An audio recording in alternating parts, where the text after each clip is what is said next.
তো নমস্কার বন্ধুরা, এই দেখতে পাচ্ছেন দুর্গা প্রতিমা বাসন্তী পুজো উপলক্ষে দোগাছির সেই চিত্র, যেটা আমাদের হৃদয়ে থেকে যাবে 2025। আমরা কিন্তু বিদয় লগ্নে পৌঁছে গেছি। এটা শেষ পার্ট ভিডিওর, আপনারা শেষ পর্যন্ত দেখুন। এটা হচ্ছে দোগাছির সেই স্কুল, যেটা আবাল বৃদ্ধা বনিতা সবাই কিন্তু এই স্কুলে আমরা পড়েছি, এবং দর্শক কিন্তু দোগাছি মাঠে প্রতিদিনই পুরায় ভরা ছিল। এটা রূপম সেই মুহূর্তে স্টেজে উপস্থিত ছিল।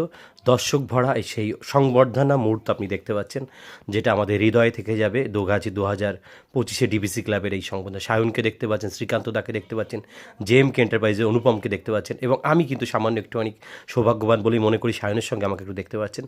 এবং স্টেজে কিন্তু রূপম সেই তার ভঙ্গিমাতে সে সুন্দরভাবে স্টেজটাকে পুরো মাতিয়ে রেখেছিল, সেইটা দেখেছেন। এবং দেখতে পাচ্ছেন শেষমেশ অর্ঘ্যকে দেখতে পারবেন, অর্ঘ্য উপস্থিত ছিল, লাহিড়ী নন্দী ছিল, সে উপস্থিত ছিল। এই হচ্ছে দোগাছি সেই স্কুলের সেই প্রাঙ্গণ, যেখানে দর্শক ভরা, দর্শকে পুরো ঠাসা। এই চিত্র কিন্তু আর দেখতে পারবো না। সেখানে ছিল আমার প্রিয় অমিত, জিভে জল মোমো স্টল। সেই স্টলে কিন্তু আমরা মোমোও খেয়েছি। তো দেখতে দেখতে টাটা বাই বাই। অর্ঘ্যকে লাস্ট পর্যন্ত দেখতে পাচ্ছেন। আমরা একটা সাল আবার অপেক্ষা করব। তো নমস্কার বন্ধু, সবাই ভালো।